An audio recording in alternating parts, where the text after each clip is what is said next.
I came back to RuneScape after 12 years. I thought I'd remember more of it than I do. Opened the map. Didn't recognise half of it. 300 quests I've never touched. A whole continent that wasn't there when I left. There's a version of this game I've never seen. There always was. There was a kid at school. I don't even remember which year it was. Early secondary, I think. We sat next to each other in one lesson. One lesson for one term. And I'm not sure we ever really talked outside of it. But in that lesson, he told me about RuneScape. Explained it to me the way only a kid who is obsessed with something can explain it. Too much detail, complete confidence, no filter. Pretty sure he got sent out a few times because of it. He told me about his character, what he'd built, what he was working toward. I didn't really follow most of it. I just remember thinking it sounded like the biggest thing I'd ever heard of. I went home that day and tried to run it. Didn't work. The PC we had at the time, I don't even remember what it was. Old, slow, barely held together. Good for missile command and not much else. RuneScape had no interest in running on it, despite it being a browser game. I tried a few times and gave up. Then a family friend upgraded their setup and passed their old machine down to us. A gateway. Big beige tower, CRT monitor. To them it was old, outdated. To me it was the best computer I'd ever been near, and within about a week of setting it up I was in RuneScape. I never spoke to that kid again after the seating plan changed. I don't even know if he kept playing, but I probably spent the next 4 or 5 years in a game he told me about. Strange thing, the way things pass between people. When I first started, I wasn't a member. Membership costs money, real money, on a card, and I didn't have a card and couldn't convince my mum to use hers, so I played free to play for a very long time. I knew members' worlds existed. You could see the locked content right there in the interface. Skills grayed out, areas you couldn't enter, quests you couldn't start. It was all sitting there, just not for me, not yet. And then I found out some of my friends played, and they were all members. So every now and then one of them would come down to the free worlds to find me, just briefly to say hello or show me something, and then they'd go back to wherever they actually spent their time. I don't think they meant anything by it. That's just where the game was for them. There was a gate north of Falador, right at the members' border. The path just continued on the other side and you couldn't follow it. I must have stood at that gate more than once just looking through. I don't know exactly when I eventually got the membership. Long enough that by the time I did, all my stats were over 50. Not because I planned it that way, just because that's how long it took. That's how long I was in the free-to-play areas with nowhere else to go. I didn't know at the time that this was actually how you're supposed to learn the game. Free-to-play strips it back. Fewer skills, smaller map, nothing to distract you from the fundamentals. By the time I got back into the members areas, I actually understood what I was doing. Not because anyone taught me, just because I had had the time and nowhere else to go. I don't have that now. I'm already a hardcore Ironman with no gold, no gear, and a game that has had 20 years of content added to it. The version of me that learned the hard way over 2 years in the free-to-play areas is not the version sitting here now. That's probably fine. Anyway, that was then. This is what it looks like now. The map. I used to know this, vaguely. The shapes of it, the main continent, the jungle island, the large expanse of the west, the frozen north. It was big enough that you could get lost in it, but familiar enough that you had landmarks. Lumbridge was home base. Varrock was the big city. Catherby for fishing. Sears for fletching and picking flax. I knew where things were. I don't know where things are anymore. Taverley. Berthel, I know those names. They apparently made them free to play. The gate north of Falador is gone now. Anyone can just walk through. This is Prifddinas, Crystal Elven City. Players waited years for this, I never saw it. It's just here now, an entire city. And over here, Anachronia, an island. A whole island that didn't exist when I left.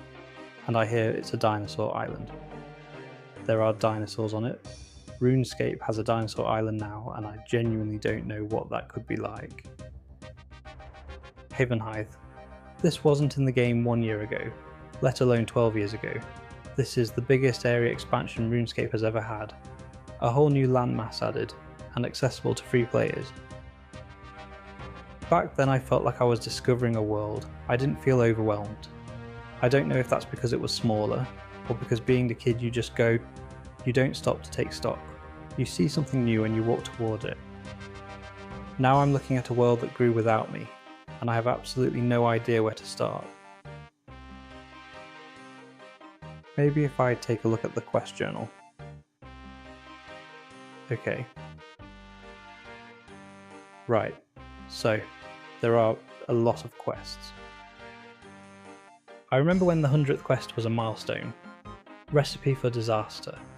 Do you remember that? It was this massive multi-part quest that spanned the entire game. Every section referenced something different, every part required a different skill set. And the reason it was a big deal wasn't just because it was complicated, it was because it was the 100th. They knew it was the 100th. They built it to be worthy of it. That was a moment. I remember thinking the game was enormous just for having that many quests. There are currently over 300 quests in RuneScape. 300. I've completed none of them. I have a quest log with over 300 entries, and the number next to my name is 0. And a lot of these aren't just quests, they're whole storylines.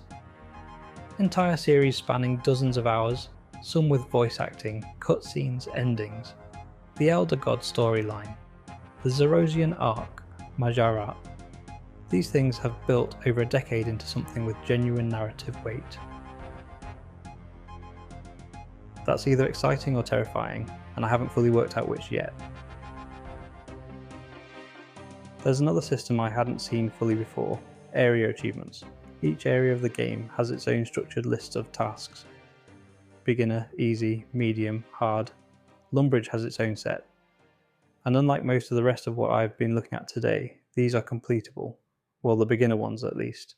I can see exactly what's being asked. Beginner list. 24 tasks. The first one is Master of all I survey. Climb to the highest point in Lumbridge, which is the roof of the castle. I could do that right now. Next one, raise the roof. Raise the flag on the castle roof. Still up there, same trip. Speak to the Duke of Lumbridge. Talk to the Doomsayer about the warning system. That's actually called Doom, with an exclamation mark, which I respect. Visit Fred the farmer's chicken and sheep farm. Mine some clay. Grind some flour in the mill. All achievable. Very Potter. Make a pot on a potter's wheel. Hot pot. Fire it in a kiln. These are real tasks.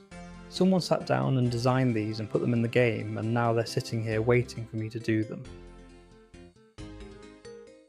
I remember one time getting up at 6 in the morning before school to make clay pots. I don't know why that was the thing, I just remember being at the computer at 6 AM in my uniform, making pots before I had to leave. No one asked me to, I just wanted to.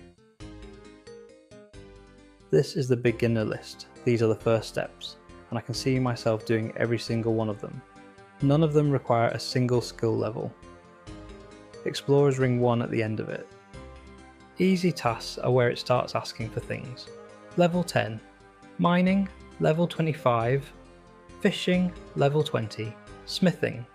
Craft a clay ring. Clay ring? That's new. Smelt some iron. Catch a salmon in the river.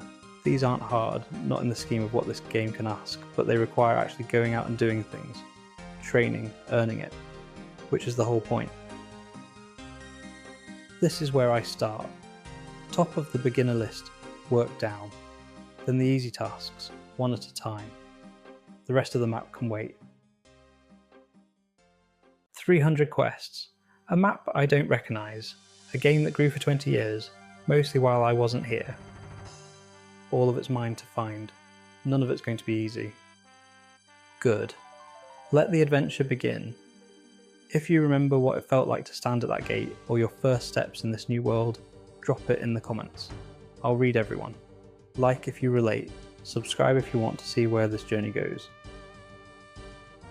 See you out there.